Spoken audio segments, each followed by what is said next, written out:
to it and turn things over to the PCPCH program staff here in just a minute. But before I do that, we are reserving lots of time for questions today. So a lot of you submitted questions during your registration, which is great. We will cover all of those. But you will likely have questions that come up throughout the presentation. So we encourage you to go ahead and start typing those into the questions pane. As soon as they come to you, we will organize those and cover as many as we can after the brief presentation this morning. If we don't get to any of your questions, we do have your email address and follow up afterwards. We are also recording this presentation and we'll make a recording available to everyone who's here today so you can share it with your colleagues who possibly couldn't attend. All right, with that, welcome to the PCPCH program staff. Good morning, everyone. Thanks so much for having us here this morning, and I hope you all have your coffee. I'm Meg Bowen, a compliance specialist and site visitor with the PCPCH program. I'm joined this morning by my colleague, Deepti Shinde, one of our policy analysts, Amy Harris, who is our program and communication specialist, and Evan Salino, who is our PCPCH clinical advisor. And we'll be here this morning answering your questions. So we have a brief agenda. We're going to do a quick overview of our PCPCH program. We're going to talk a little bit about our 2017 model revisions. We're going to go over some questions that we've received so far. We're going to talk about the tiering and the 5-star program. And then Deepti is going to go over a preparation checklist, things you can start to do right now to prepare. She's going to review the application due dates, and then we're going to open it up for questions. So just like Kate said, if you've got a burning question, go ahead and start to enter those into the question pane, and we're going to start to gather those together. Okay, let's go. So patient-centered primary care home program, it was established by the Oregon legislature in 2009 by House Bill 2009. Makes it easy to remember, right? So our goal was to create access to patient-centered, high-quality care and reduce those costs while supporting practice transformation and the things that you're doing out there in the trenches. Our model was developed in collaboration with a stakeholder committee made up of patients and providers and policymakers from across the state. Currently, we have 640 PCPCHs across the state. That means about 2/3 of all primary care practices, and we have PCPCHs in 35 out of 36 counties in Oregon, and that's wonderful news.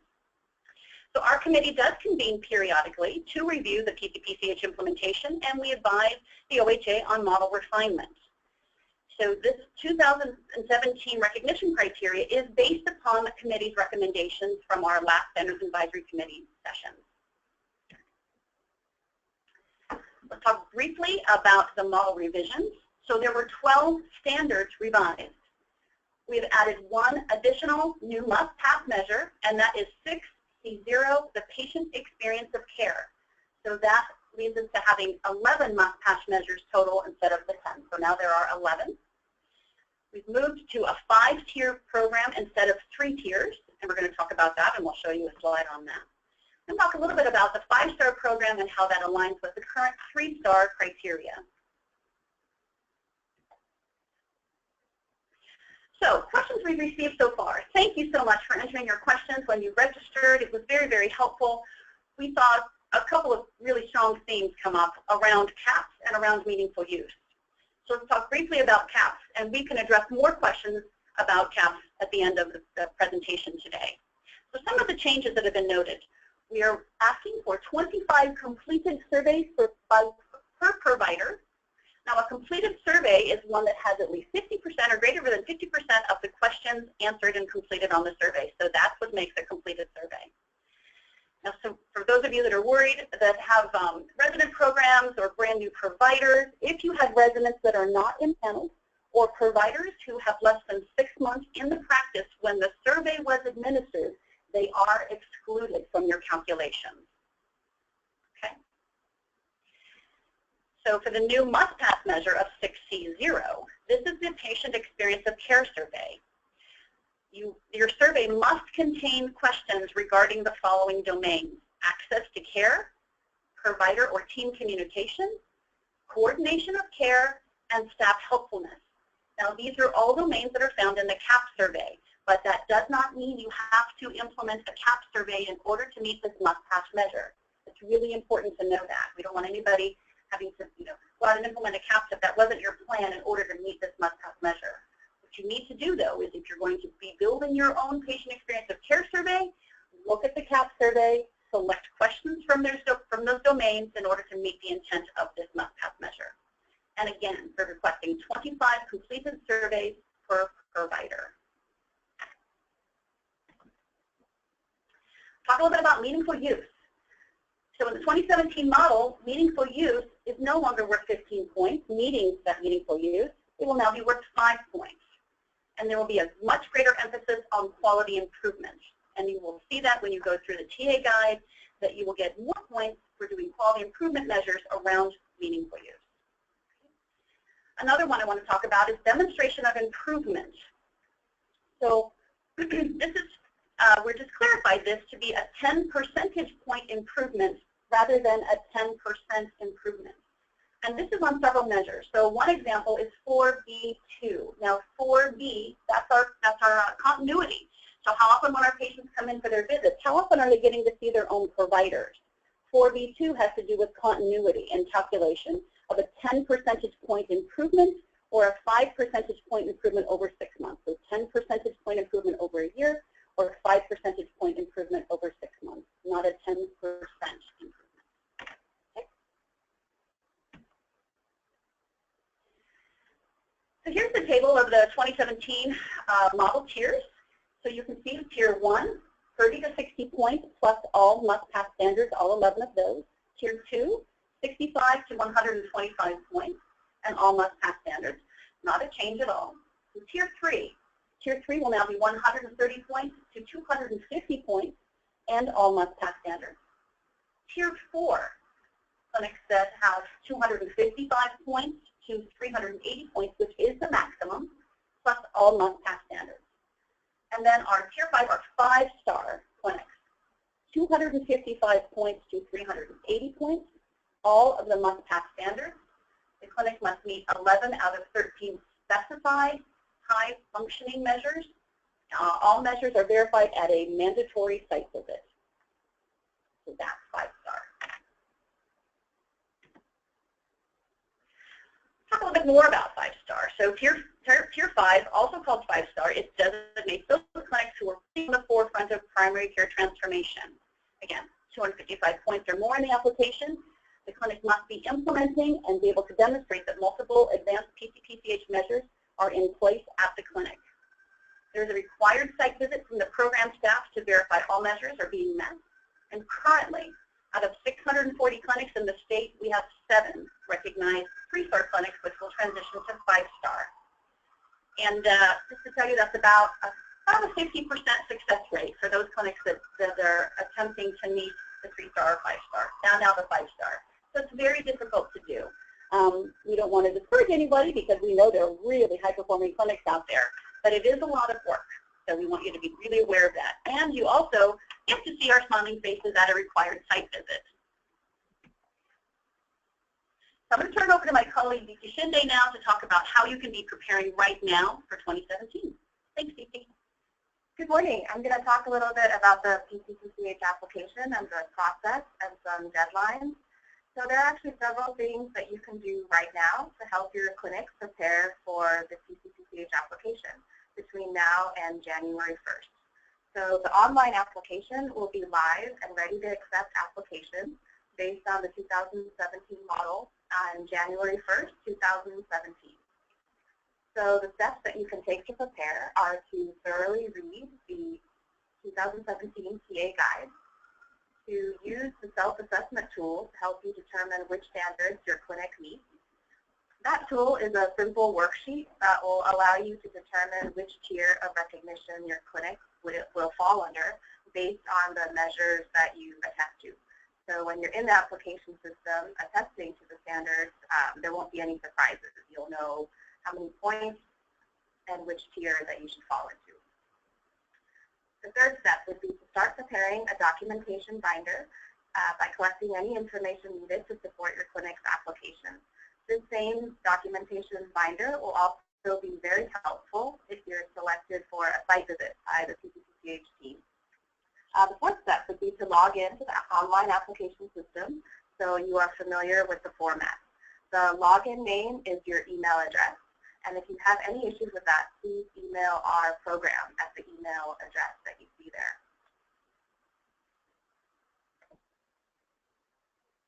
So I'm going to go over a few deadlines. So for recognized PCPCHs, if your clinic last attested in 2014, anytime in 2014, your due date is January 1st, 2017. And there is a 90-day grace period for that. So that'll get you through the end of March. If your clinic was recognized in 2015, your due date is 2 years from that recognition date. So, for example, if you were recognized on April 9th, 2015, your due date would be April 9th, 2017. Again, there is a 30-day grace period there. If your clinic was recognized anytime in 2016, your due date is January 1st, 2017. And again, there is that 90-day grace period. If you're a clinic applying for the first time for recognition, you can submit your application at any time. If you submit it between now and the end of the year, you will have to reapply in January 1st, 2017. So we advise you to just hold off there and apply after the first of the year.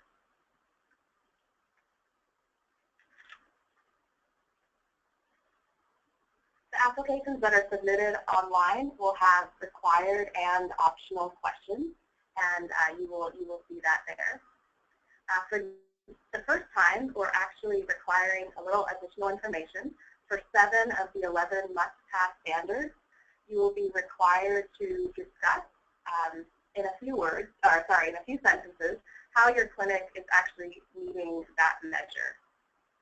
So the PCPCH staff will review each application after it's submitted, and we will contact you by email if any of that information on your application needs clarification or correction. After your application is processed, your clinic will receive a letter or certificate and poster that will be mailed to you, congratulating your clinic on its PCPCH recognition. The next slide are some resources and information that will help you in your journey.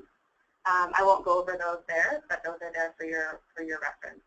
And please do feel free to use that email address there, pccpch@state.or.us, to contact us with any questions. One thing I wanted to highlight are the new PCPCH 2017 online learning modules that will be shortly available on the Institute's website. So before we turn it over to questions, we wanted to pretty much toot our own horn just a little bit and present some findings from a recent PCPCH evaluation. So we partnered with Portland State University for an evaluation study that found that the PCPCH program has been very successful in meeting the goals of cost-effective, system-wide care transformation that's embodied in the triple aim. And just a few of the highlights from that survey are that for every $1 increase in primary care expenditure related to the PCPCH program, there is a $13 in savings in other services, such as specialty care, emergency department, and inpatient care. And also, for a clinic that has been a PCPCH for 3 years, the total cost of care per member per month is actually lowered by $28. This is double the overall average savings of $14 per month per member per month for a PCPCH in the first year of recognition. So the longer that you're at PCPCH, the better the results. With that, I'm going to turn it over to Amy and Evan to answer some questions. Great. We do have some questions that have come in so far. So please, now that the formal presentation is complete, send those our way. We have plenty of time. So the first question is, does my clinic have to have a site visit for a tier 3? Hi, Amy. That's a great question. No, the answer is no right now. All clinics will receive a site visit within a 5-year period. That's our goal. That's always been our goal. And actually, the site visit is one of the best parts of our job. We really love to come out to the clinics. We're actually getting clinics now calling and requesting site visits, which is something we weren't prepared to have happen. But for those folks out there on the call that have had a site visit, we hope that you found this to be as transformative as we have. So short answer right now for Tier 3, no. But we will get to you within a 5-year period. So thanks for your question. So another question, which I believe we covered in the deadlines, but we'll address it again just for clarification. So if a practice attested in 2016, can they reapply in 2017 under the new standards? And I can actually just answer that really quickly. You are actually required to reattest in 2017. So all practices that attested in 2016 have to again attest in 2017. If my practice within that small group of practices that was in 2015, could I reattest in January if I wanted to? Yes, Evan, great question. You could. So you can reattest if you want to, you know, in 2017 in January, but you don't have to, depending on when you were recognized. If my clinic was recognized in 2015 and within certain dates, I could wait until a later part of 2017.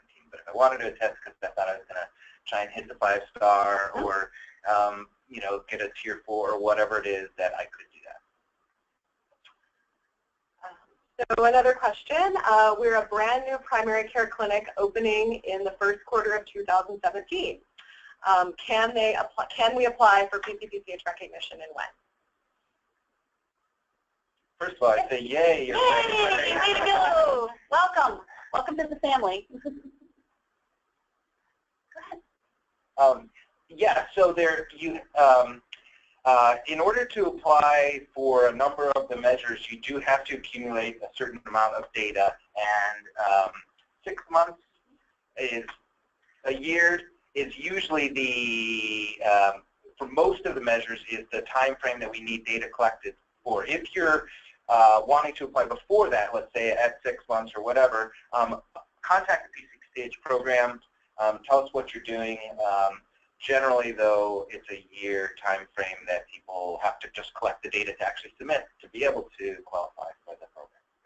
So brand new clinic out there, well done. And submit your questions to us. You can email us, and we'll guide you through that process. Thanks. Great. So we're getting some measure-specific questions, which is great. We're happy to answer those. So here is one about Measure 2E. So can you provide detailed explanation about 2E, ambulatory sensitive utilization? Does this refer to high clinic utilization or hospital utilization? Yeah, go ahead. Good. Okay, great. That's a great question. So these are 4 very specific ambulatory care sensitive measures, and so these relate to all-cause readmission rates for hospitalizations within 30 days. I think personally that's my favorite one because it's really geeky and it really tells you a lot about your patients that may be turning back and forth into the hospital and then being able to stop that. So these are, there's other ones about transitions of care to medical health care. There's also for mental health hospitalizations and follow-up. And again, my favorite, the all-cause readmission rates. And so that's 2E1, 2E2, and 2E3. The TA guide does have links to the AHRQ website for more information, and there are helpful tools that you can print off from AHRQ to help you go through and do a little chart audit to see where you are. I know most of the clinics that we've worked with in the past are getting those TOC reports, those transitions of care reports from their hospitals or from their payers, so that's a great place to start. Hope that helps answer questions. Evan, you want to add anything? Yeah, I just would say, you know, again, these measures are different and very specific. So it's you actually have to go to the measure to say, okay, what am I measuring exactly? Hospital readmissions for what, and that sort of thing to be able to do these. And just the links are right there in the TA guide to click on it and get to those specific specifications for those. And I can tell you, when we see clinics that attest to these, it really gets me super excited because these are advanced measures, and these are, this is hard work outside of your normal everyday, just keeping the lights on and keeping everybody moving in the clinic. So well done to those of you that are working on these measures. So yeah, and it's usually a clinic that's working, again, pretty closely with a payer. Yep. So again, there may be opportunities to work more on these measures moving forward as the relationship between clinic and payer gets more on the same page. So it looks like we have a follow-up question to the one earlier regarding a new practice. For a new clinic, if the providers are coming from another PCPCH certified practice, is that okay? And is the data collection specific to the new clinic? Yes, it's specific to the new clinic. Clinics are all different. Even if a couple of the providers move to a different clinic, the staff is different, the patients are different, the structure is different. We would love for all of our clinics to all be high functioning and work exactly the same way. They don't do that. So the PCPCH program, and really I would say almost any medical home program, looks at this work on the clinic level. Not on the individual provider level, not on the organization level, but on the clinic level. So it is the data and information has to be about that clinic because that's the clinic where patients get their care. And one thing to do is bringing those providers in that have experience with meaningful use.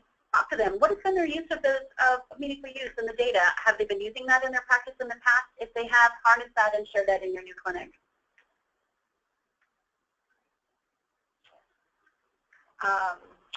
So here's a question about surveying. So please expand on the use of surveys with residency programs. Our residents each have an assigned panel of patients, which are limited. Would we be required to obtain 25 surveys from those residents? Right. So I'll answer that. I work in a residency program. Again, many of the residents, when they have initially small panels, let's say their first year and they're not in clinic very much, again, there's a lag period before which that you have to have the 25 surveys done. So if you do your survey at the end of the residency year, those folks will have been in clinic for a year. And the new people will not need to have their data entered into this for 6 months until they're 6 months into practice. Most people in their third year in a primary care residency, if they are impaneled, have a significant enough panel to get 25 surveys. That may take a little bit of footwork. That may take some work in handing out surveys at the visit, for example, instead of doing, having some company send out CAP surveys a few weeks or months later, that sort of thing. It may take some work. That also can be work that is incorporated into the residency education quality improvement work that is required for their graduation, for example, for Part 4. So yes, it's a little bit different for residents, but it's not a barrier that can't be overcome. I think another thing too, if you're just starting surveying in your practice, make sure that it's publicly, that it is advertised well, and that your staff knows why you're surveying, and that it's important so they can endorse, so your patients get an endorsement every time they turn around in the clinic. One of the things that I'm particularly very fond of is what CHA has done, and they actually put posters in their clinics that they work with saying, we listened to you, thank you for filling out the survey. These are the things that you identified as issues and we're working on them, and that goes a long way. And that really helps to engage the patients and make them want to do your surveys. So. Great. So we have a question about Patient and Family Advisory Council. Yay. So this practice is planning on implementing one next year, but it probably will not be in before they reattest. So will they be able to count this under 2C1 and or 2C2? And then also, how many meetings are required for a PFAC in order to get credit for the measure? Great. So 2C1 is that there's that you have convened a group of patients to provide feedback, and then so we would need to see at a site visit. I would need to see an agenda. I don't need to see a list of patients that attended, but I need to see an agenda, some of the things that were discussed. So, so for 2C2, you're going to be meeting on a regular basis, and those patients are involved with clinic strategy planning. And so we need to see that has been going on. So that answers that question. Yeah, I mean, if it's something that you are going to do at some point in 2017, yep, don't attest to the fact that you are doing it in January if you're not doing it yet. Sometimes clinics have, people have good plans and they're going to implement something. Attest to it when you implement it. So if you're going to implement it in June, wait till June to reattest. If that brings you up wait till June to attest to that measure. If that measure then brings you up to, say, a different tier maybe, you can reattest to increase your tier 6 months after you initially attest if you do feel like that's going to move you up. So that would be my only caution in the question. I'm not sure if you're going to have it implemented by January. Great. Even if, again, if you're starting those meetings in January and there is a plan to continue them regularly and you just happen to be starting them in January, that would be fine to attest to because you're doing it, you have a plan. Again, what we wouldn't want to see is you have one meeting in January to attest to this and then you don't have any more meetings. That would definitely not be meeting the intent. Thank you for answering that. One more thing I just want to add, or I guess reiterate, is clinics, you can attest every 6 months. So if you do, I know Evan mentioned that, but I just want to make sure that people are clear on that point. So if you do attest in January and you aren't quite there with some of the measures that you know you will be implementing later in the year, you can attest again 6 months later and possibly move up a tier or definitely gain some points in your attestation by doing that. Okay, so here is a question around Standard 3E for preventative services, reminders. Is there a comprehensive list of those needed preventive services that we should be tracking completion of? Absolutely. Thanks so much, Amy. That's a great question. So on the TA guide on page 46, there is a table. And this is the table that we are requiring in order to meet 3A3, which is the 15-point measure for preventive services. So this is, 3A, you said 3E. 3E. Ah, okay. I'm sorry. I was all excited about preventive services in 3A. So 3E reminders. Okay. So for those, I'm sorry, can you say the question again? Yeah. So the question is there a comprehensive list of those needed preventative services that we should be tracking the completion of? Okay, so I was almost there. So back on that page, on page 48, 45, there is a table. So those are the preventive services. We've gone through the USPSTF website, and we've made sure that those are all A and B recommendations. There shouldn't be any D's or I's on that list. So that's a table for you to use. It's also a really good table for you to go and kind of check up on your EHR. Many of you are at the mercy of your EHRs and when they update as far as preventive services, so that's one that you can use. So those are the measures that you'll want to track. There's on that table, you can indicate which of those measures are appropriate given your patient population, because there are pediatric measures, there's family health measures, and then obviously internal medicine. So indicate which ones are appropriate for your clinic, and then indicate which ones of those you are actually implementing, or offering to coordinate, or administering yourself. Okay, great, thank you. So we have another question about survey frequency. So this question is, let me summarize it. So should we be collecting 25 surveys per provider every 2 years, or should we start the surveys and continue doing them throughout the year? So yeah, so it's a 2-year cycle. So it depends on the frequency of your surveying. So in order to meet the intent of this measure, it must be at least every 2 years that you go through this exercise. Yeah. Right. And again, do you survey continuously, not because you want to meet the measure, but because you want to find out what patients are actually thinking? Yes, that would be a good idea. Mm-hmm. But to meet the measure for the must-pass, it's once every 2 years. Right. But if you're going to do that and you're going to do a rolling survey, make sure you use those data. Make sure that you're going to all that effort for a reason. So here is another follow-up question regarding the first-year clinic. And what this clinic is asking is, once they've been recognized as a tier and they add new providers, does that matter? And I can just briefly answer that. The answer to that is no, it doesn't really matter if you add providers along the way. You are attesting to a point in time of what your practice is doing. So if your clinic is selected for a site visit, we would look at the processes and the providers that you had in place at that time of attestation. And as I stated earlier, if you do add a significant number of providers and you think what you currently attested to doesn't reflect your current practice, you can attest again within 6 months if you feel like you've made pretty significant changes to your practice.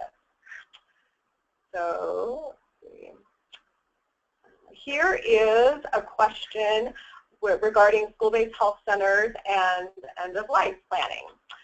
So they would like to submit an application for their school-based health center, and they struggle with how to document standard 5F end-of-life planning at that site. Right. Wow, that's a great question. Yeah. I would say that, so school-based health centers is one example. Some pediatric clinics would bring this up and say, yeah, we struggle with this too. And it's interesting to talk to some pediatric providers who, although luckily most of the time they don't have to deal with these issues, when these issues rarely have come up. And they've actually had to learn, how do we do this? And they've recognized the value in having that knowledge of how to have those conversations. What are the resources available in the state, in the community to deal with these things when they luckily come up rarely.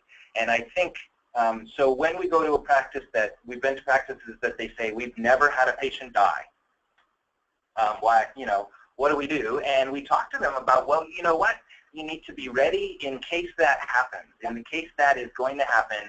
And so you have to be familiar with what are the processes, what are the things available, look in the TA guide, learn those things. And some people do, talk about these issues. I realize the school-based health center might be a tough place to do it, but talk about issues around life and death as part of the continuum of what we do. And we could all walk outside today and get hit by a truck and need an advance directive. We've been to a clinic where every single person in the clinic filled out an advance directive. That means like the 22-year-old at the front desk, and because they wanted to demonstrate to patients that that was important. That was their way of meeting this measure much more than with a checkbox.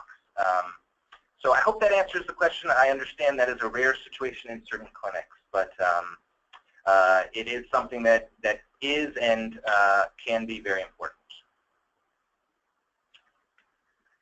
So we don't have any additional questions in the queue. So I think we're going to go, so if you have them, please ask them now. But we are going to go to addressing some of the questions that you typed in when you registered for the webinar. So we can talk about those while we're waiting for live questions to come in. Okay, great. So this is Meg. So please keep adding your questions. We're going to go through some of the lists of the questions that we've had. This is a really interesting one. This is somebody's requesting help with risk stratification and what the difference is on PCP assignment versus patient assignment. So first of all, let's talk about risk stratification first. Do you want to go or I can go? Sure. Yeah, I mean, I think I'll just say the general idea of risk stratification is the idea that you're looking at your population of patients and trying to decide, who is at higher risk to have problems like going to the emergency room, going to the hospital, getting really sick, and who's probably okay. And where do you direct your resources? Probably at those folks that you want to prevent the more immediate or urgent thing, the higher risk people, but then maybe you also want to think about a couple steps down and trying to prevent people from actually getting to that point. It's those super healthy people that really never come in except for preventive care that you don't need to focus a lot of resources at. You can use your electronic medical record to call them in for preventive care or whatever. But that's the idea of risk stratification, and really, again, knowing your population, knowing who those risky people are, and how you target or direct resources to help them. I think most clinicians, there are very specific risk stratification protocols that are used sometimes in organizations or in programs by clinics. But I'll say that most providers could probably list off the top of their head their 10 or 15 patients that they have that worry them the most. And those are pretty much your highest risk people. So people can make this very, specific and involve a lot of data and diagnoses and things like that, which has some merit. But then there's also the merit of just knowing the person and their family situation, their social situation, their community situation, and being able to incorporate that into your idea of risk stratification. So that was a long answer. And there is a measure that is, a new measure that is related to that. Yep, absolutely. So that's great, Evan, thanks. And so another thing to remember too with risk stratification is it's not a static one-time process, that as our health improves and doesn't, we as patients who may get identified as being a higher risk are going to move along this kind of scale. So you need to be able to review those on a regular basis, and we worked with the clinic. It was absolutely adorable. They had a great care manager in place, and she didn't want to graduate any of her patients off of her care team, off of her care list. But we convinced her, her load was just too heavy, and so she developed a little graduation process for when her patients cycled off of her list. And it was really very cool to watch that happen. So remember, these are not a static one-time processes that you need to keep reevaluating this. And another thing is encourage all members of the care team to have an opinion, not just the providers, our medical assistants who answer the phones and talk to these patients. They're the ones that need to have a say too, and to the risk stratification. So I'm off my soapbox. So. And just the other point, the other question on there was just really quick, the difference between PCP assignment and patient assignment. And I'm not totally sure what that question's getting at, except that, you know, the idea is that a patient knows who their doctor is, that ideally they would get a choice in that, but that they are linked with the patient. So in the medical record, there's a doctor named on that patient record. The patient, if you ask them, they'd say, yeah, it's Dr. So-and-so. You know, that's what we're talking about with PCP assignment.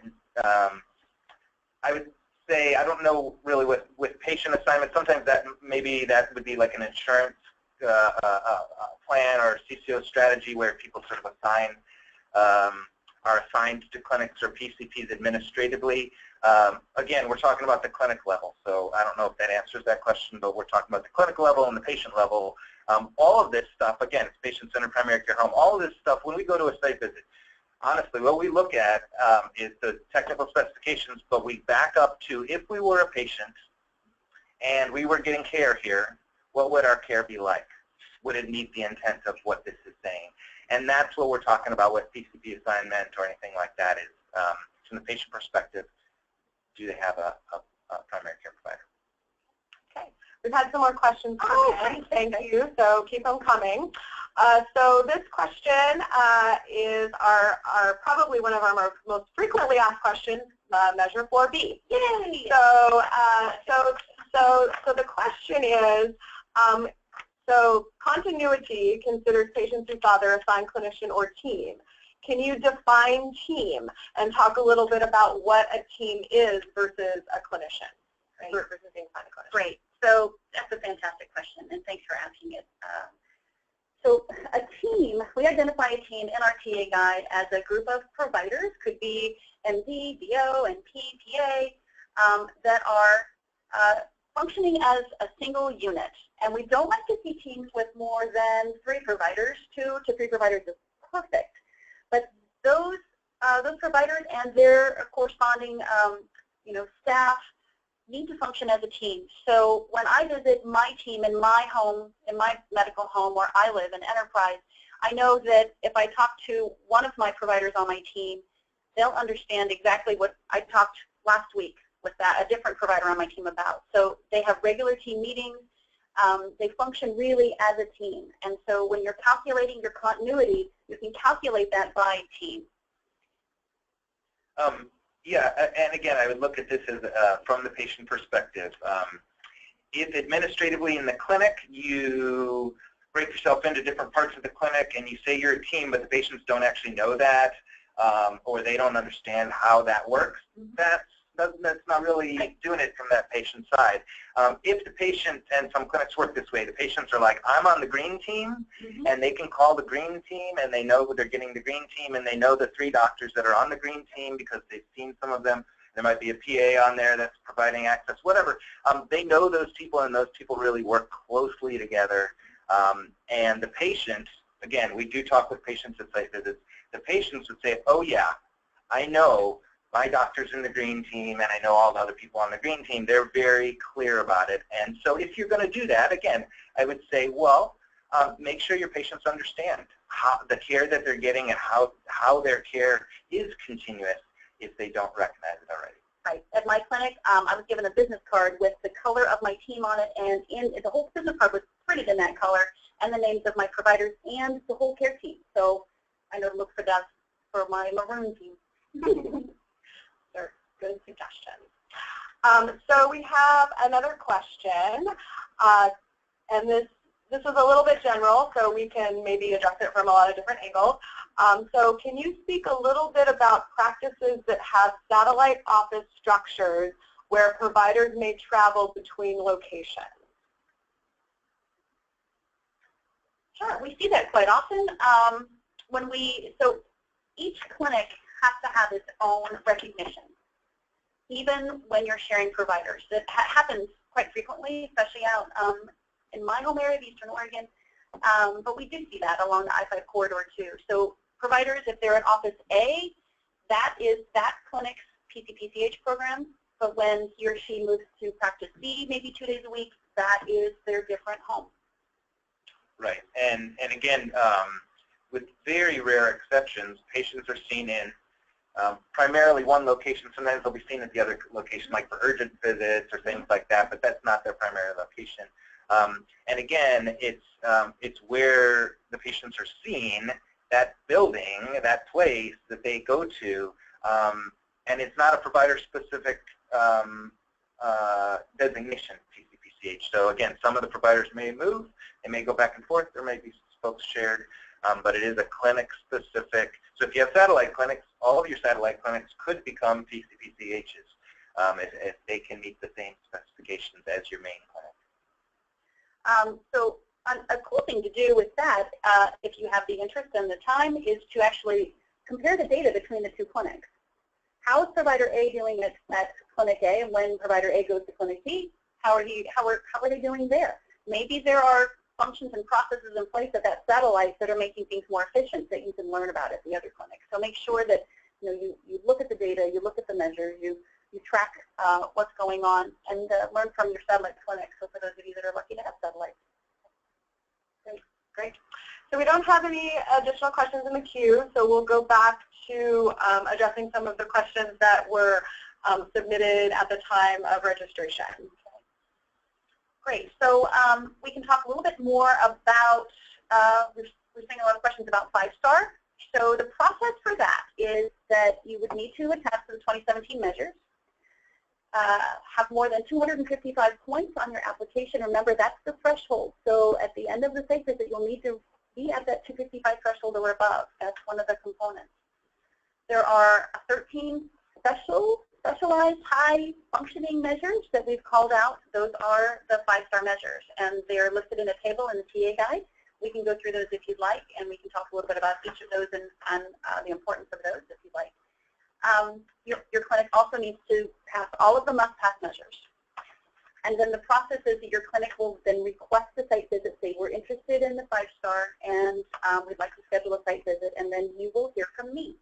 I will be scheduling the site visits, and that will be, it will be myself and our practice enhancement specialist, Susan L. Nancy, and one of our clinical transformation consultants that we have across the state. And then we'll get your site visit scheduled, and we'll go out and do your site visit. And you will know at the end of your site visit day if you are being granted the 5-star recognition. So. Before we dive into those specific measures, we do have another question that has come up, actually a few. So we have about 15 minutes left in the webinar, so if you do have questions, I would encourage you to submit them now. This is your handle on the, this is your hand on the doorknob time. Yeah, so that we can get to them. So this question relates to measure 2D, quality improvement. So the question is, for 2D quality improvement, may you provide additional information on the survey expectations for meeting 2D3?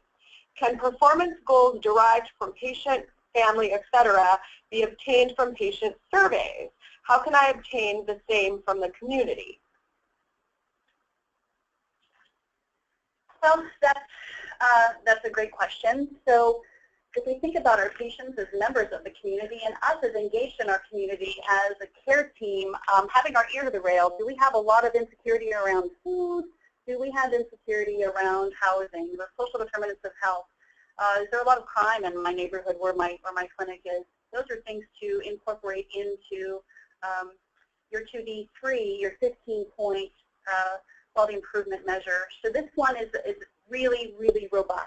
I'll be perfectly honest with you. We see clinics try for this, and it's really hard to get because the level of quality improvement that's needed, we see it. We've seen it at our 3-star and now 5-star clinics. I've seen it at other clinics too. So it absolutely can be done, but it does require some work. I'll be looking for instances where you've used good PDSA cycles or lean processes in your A3s, and then you've turned around, you've implemented those, and then you've shared them. You've shared them with maybe a satellite clinic, another team, another pod. That you have a report. How have you done in the past year on your quality? That you report to your board, you report to your patients, you report to your staff. This is how we did with our quality improvement. So those are the kind of things we look for that 2D3 measure.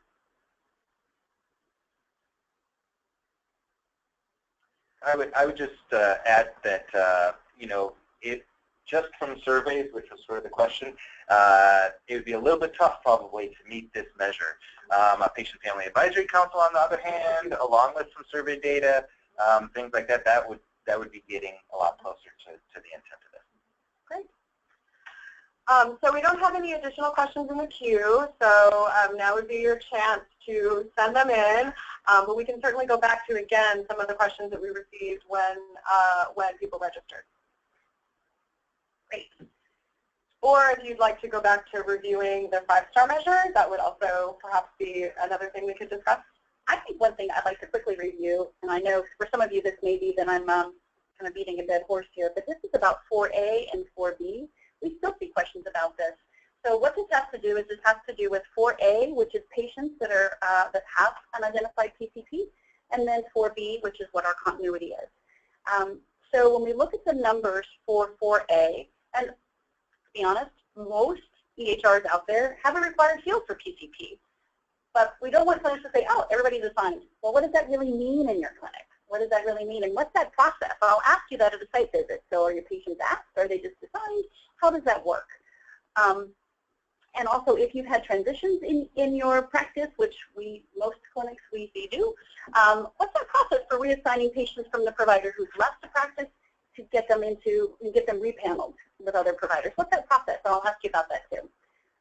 For the second part, 4B, again, that's our continuity. How many times when we come in as patients do we get to see our chosen provider, and how many times do we see somebody else who's maybe not on our team or not my provider?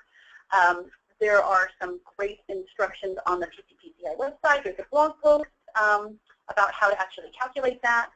And just as a sanity check for everyone who's will be working on an application, we look rule of thumb for about 3.5 visits per patient per year. So when you're looking at your numbers for 4A and 4B, if you see you've got 2,000 patients that are assigned to PCP, we expect to see that number of visits in a year to be around 6,000 to 7,000.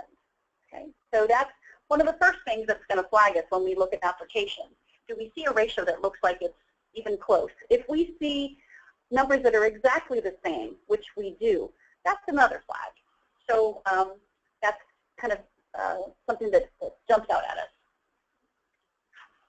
Great. We've had a couple more questions come in. Thanks for that explanation, Meg. We do get that question a lot. So a follow-up question to 2E. So if the 4 measures included apply to our ambulatory settings, does it mean we have to select all 4 to meet 2E, or can we just select less than that? Yep. Good question. So I would just point you to page 39, specifications. To meet any of the measures for standard 2E, data must be collected for at least one of the 4 measures below. Just one. At least one. But But it's hard to choose because those are really cool measures to track. So you can track all 4. That'd be all right. Yeah, It'd be hard work. It is hard work, but. Okay, so here is a question for measure 5C3. What types of documentation is required? I know we are charting more from a patient's point of view and have changed some of our interview techniques. Does this specific charting meet the requirements for 5C3? Great. So this is care plans, something I'm super passionate about. And there are components of care plans that are listed in the TA guide that we will look for. One of the most important ones that we often see lacking are patient goals. So as we know, as you know, as care professionals, we have goals for our patients, but do we ask them what their goals are? Those are more of a driver for patients than goals that we put on them as members of the care team. Does your patient want to be able to walk his daughter down the aisle? Does your patient want to be able to walk to the far softball field to be able to watch their grandson play? So those are very emotionally tied goals that are important to have, so we would definitely look for those. We've seen care plans kind of be charted as a soap note. The thing is that this care plan has to have the input of the patient and the care team and then be shared with the patient and then be revisited. So the best care plans we see are they're an interactive document that's openly shared with the patient and the patient's family and support. Want to add that? Yeah, I would just, you know, a lot of people say, well, a lot of doctors say, well, my assessment and plan is my care plan. That's what my care plan is. And that may be your care plan. That's not the patient's care plan, and that generally does not have patient-specific goals. It doesn't have often doesn't have self-management sort of support or for information about how do they manage exacerbations of chronic illnesses. And it may not have certainly goals of preventive care on it or things like that. It may have parts of all of those things, but it is a point in time at that office visit, and that's the strategy for documentation there, right? As opposed to a care plan, which again is really should be a living document that continues through time, that the patient and the provider and the team can revisit. And Meg was saying, you know, the patient goals are the main driver. That's also where the evidence is with care plans. The evidence shows that care plans are effective when they include patient self-management goals.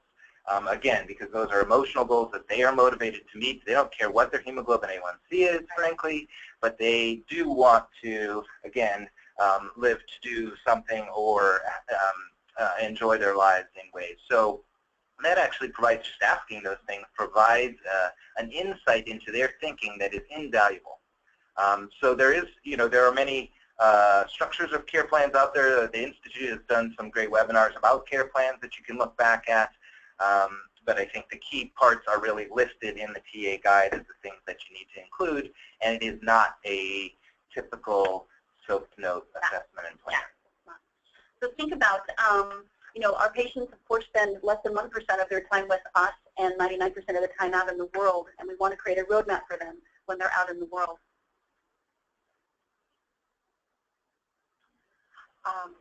So we have a follow-up question regarding the satellite location.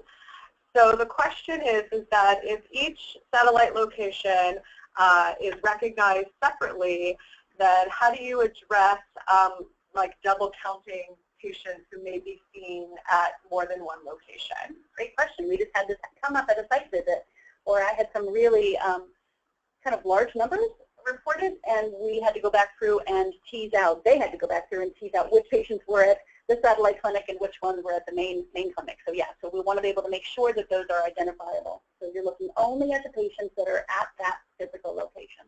And again, most of the time, and this may not be all the time, but most of the time, if patients are seen at both clinics, they're seen at the second clinic because of an urgent need. So really seen as an urgent patient at that visit, at that clinic, more than, you know, that's the clinic they usually go to. Most folks go to a site, a clinic site that is their place, that they recognize that's my clinic. It's not often that people will just kind of travel around and hit whatever one of the 3 satellites that happen to be available or something. That's, again, usually more for urgent care needs. So we're down to our last 5 minutes of the presentation. So if you have any additional questions, please send them now. Don't hold back. In the meantime, we can talk about some of the questions that were submitted earlier. Great. So just to recap, we talked about meaningful use a little bit, and more information is in the TA guide about meaningful use. Let me see. We had a question about anything that might help our care coordination team. So congratulations for having a care coordination team. That's fantastic. I know we have one where I get my personal care, and they're a very powerful group of people. So some of the things we talked about, risk stratification, those kind of things. We talked about good components of care plans. Talk about the changes in recognition levels. We did talk about that, and we want to make sure we point out again that with the 130-point cutoff for Tier 3, that's the same as it has been in the past. So that didn't change. We've talked about how to become a 5-star clinic. We could go into detail about those 5-star measures, but feel free to review those on their own. And if you have questions about what we might be looking for at a site visit for 5-star on those, feel free to email us and ask us, and we'll be happy to respond. We have lots of questions about the surveys. I think we've addressed that. If you have additional questions, we're happy to answer that as well. Yeah, and I think just generally, you know, again, the team here is great, and right at the front of the webinar, I think it was Deepti said, use that email. And yeah, questions will come up. The webinar will be done, and you'll think of a couple of questions, or you'll be going through the application and thinking of things. And we're expecting some questions. So that being said, again, please, before you ask your questions, just look through the TA guide. Really look. There's a lot of detail in there. You know, it's good bedtime reading, and but to really see is the information in there, and then go to the online learning modules when those are available. Look through those, and they're going to be I think, you know, done really well and engaging, and again, will be a component that is help with the TA guide to help you think through this. If you've done that and you still have lots of questions, just email. We're available. I think we have time for one last question that snuck in, so that's great. I think we can answer that. So it's 5C3 regarding developing individualized care plans for patients with complex medical needs. What are the survey expectations regarding this? Are these the same as the patient goals required about 4 years ago? So that question, I think, is relating to for 2 years, there was some payments for patient-centered primary care homes from Medicaid through the Affordable Care Act.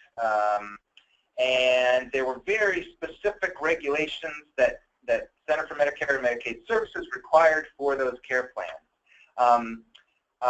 This is not those same requirements. These are not those same requirements. There is some overlap in thought or intent, because that was the original intent of CMS, even though they put lots of strings on it and, you know, lots of specifications on it. So the intent is similar. The exact specifications and the needs that were required for those payments, that is not what we're talking about. Okay. All right. I think we're right at time, so we will go ahead and wrap up. Again, a recording and slides from this presentation will be available on the Institute website by the end of the day. There are some resources listed on this slide, and you will be able to click those links in the PDF of the slides so you can go and visit those. And again, the contact information for the PCPCH program staff is there on your screen. Thanks to everybody for tuning in and sending in some thoughtful questions. Have a good rest of your day.